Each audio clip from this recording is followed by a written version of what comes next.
Business of the Senate Notice of Motion number 1, standing in the name of Senators Colbeck and Senator Cadell, relating to a reference to the Rural and Regional Affairs and Transport References Committee. Senator Cadell. Acting Deputy President, I move the motion. Oh, sorry, no. Here we are again, Transmission Tuesday. Said it would come. This is the 5th time we've had a similar motion to this. They say stupidity is doing the same thing, hoping for a different result. I call it hope. There are people out there who need this. We're not asking to change legislation. We're asking to talk about these things. So many consequences of what transmission lines, of what gas pipelines, of what so many things do by compulsory acquisitions hurt rural Australians. They hurt rural towns. They hurt cultural lands. But the power of divested compulsory acquisition is absolute. We want a balance so that landholders, rights holders, traditional owners can have a say, can have a balance, nothing more. Come and tell us your stories. We hear of transmission towers getting ever bigger, up to 174 metres. We hear of the consequences getting ever bigger. But these people are shut down. They don't have a voice. They can't have a say. Regional and rural Australia is becoming the kicking bag for everything in this country. If you want to own regional and rural land, it is the best way to have no say in what you own. We will take an E-zone. We will tell you what you can plant. We can tell you what you can grow. We will tell you what land we are taking off you. We will take that land and do what we want with it. You'll have to consult with every other person around you, some of which wouldn't know your land, for what you want to do. And it is your land. It is land you have paid for and land that you are having your rights taken away from. And that is not good enough. You deserve a voice if you have your land. And that is what we're asking for today. We want to give you that voice. If the evidence is so great when you come to this committee and tell us what is going on, the government will need to change the laws because it is obvious. And let's get there, what we're looking at here. We're looking at the possibility of undergrounding lines when it is possible. We are looking at different routes when it is possible. We are looking, is it needed? Because the consequences are so great. We're looking at unintended consequences. If you get a transmission line through compulsory acquisition, you have no choice through your property. It is dedicated as off-farm income. So what happens if there's a bushfire? What happens if there's a flood? What happens if anything happens? What happens if there's a drought? And you no longer qualify for government assistance because your off-farm income is a greater proportion than allows. No one has considered this. No one is looking at this. What happens if the upfront funding puts you in a different tax brackets? If all these things, the way things are done, these need to be looked at. I heard and I listened with intent for Senator Cox just now talking about it is never right when there's a top-down approach to these things. It is the same for us. These things need to be done with consensus. There will always be a problem where we can't fix everything, where something is difficult, where something is hard.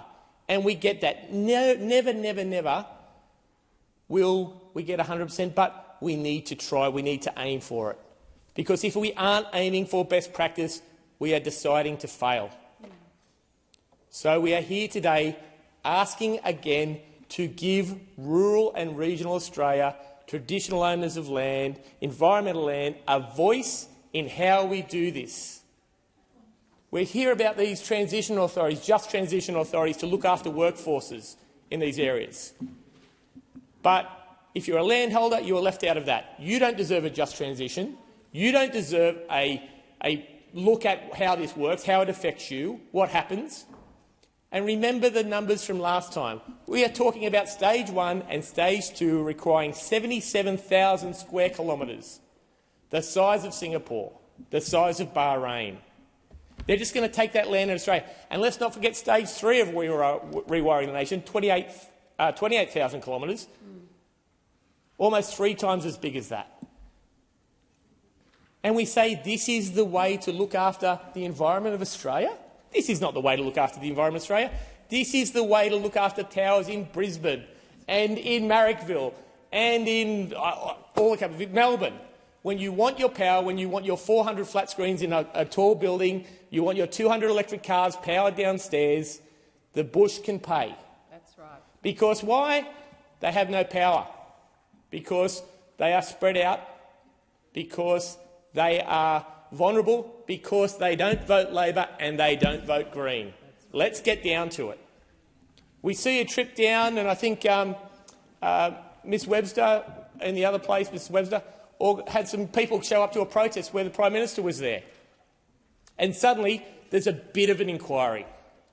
Not a real inquiry, a bit of inquiry. We hear we're going to refer this to the electricity infrastructure ombudsman to have a look at. But that's not a public inquiry, that's not a real inquiry, that's a cover-up. I hear in St Bernard yesterday, a public meeting was shut down when there's questions asked. Shame. I have been told that. I don't know that, so if I'm wrong, I'll say that. But if that is true, that is exactly what we are talking about. You know, back in the 2000s, people were howling this movie, An Inconvenient Truth. This is the inconvenient truth. There are real victims of what you are doing, and you don't want to hear. You don't want to give them a voice. You don't want to see it, because it will bring into question what we are doing. And it is wrong. And is asking the question, bringing these people here. We had 60 farmers up there who travelled through the night last time this came up. And if we lose today, we'll be back later with something again until the right thing is done. Because nothing else, nothing less is deserved. This is not something that should be in question. We should all be supporting this. It shouldn't need a debate. It shouldn't need a division. It should be that is fair. Because what's going on here is politics. In a different debate the other day, and I said it and I like it, I'll say it again.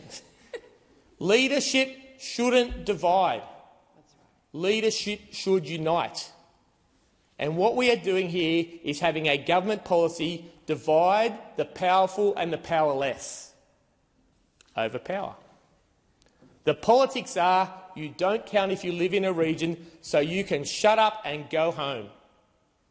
And that is wrong. We need to do the right thing at every stage. Those of you in this chamber know I don't rally behind stuff. I don't go off on rants. I don't do these things unless it is warranted. And here it is, something so very simple. A policy or a reference to an inquiry to see what is going on. If I'm wrong, if none of these things, if I'm making this up, then it's bad on me. Say the report. Ross is full of rubbish. I'll take that. But we know we are not. That's right. This is happening and we are watching it, and this government is standing by, not only letting it happen, facilitating it happening. And as it gets worse, we see this government building a Ponzi scheme of policy mistruths. When things are failing, when wind farms are not getting there, when Kurri Kurri Hydro Plant isn't getting there, when all these things are getting there, we just promise more. We'll never deliver it. Never deliver these things. We will not get there, but we'll promise more because that is the way of diverting what is really happening.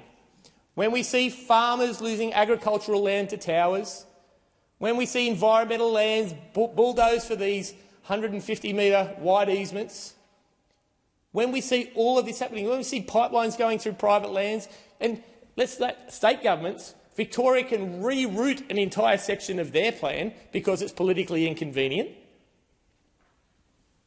These people want to be part of the future of our country. If we are to rewire, if we are to go renewable, bring them with us. Let's not fight them. Give them a say to find a better way to do this right.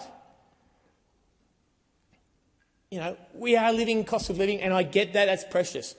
But doing this twice is more expensive than doing it once, doing it right, doing it with consensus. And that is all we're asking, is a way to find a way forward for these people. So I urge you, all of us today, just consider giving them a voice. Nothing more. That's all we ask. Thank you.